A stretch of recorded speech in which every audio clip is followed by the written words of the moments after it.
Hi everyone, in front of me I've got OUKITEL WP35 and let me share with you how to change the wallpaper on this device.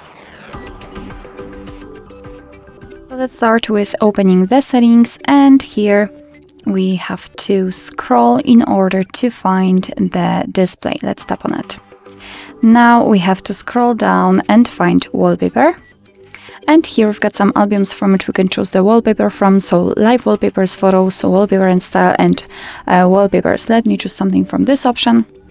And as you can see here, we've got pre-installed options from which we can choose. In order to check the preview of the wallpaper, simply tap on it.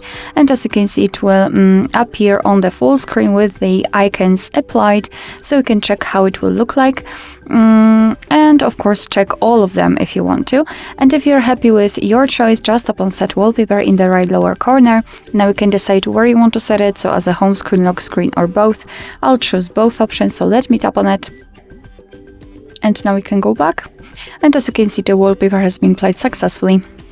Alright, so that will be all. Thank you so much for watching. I hope that this video was helpful, and if it was, please hit the subscribe button and leave the thumbs up.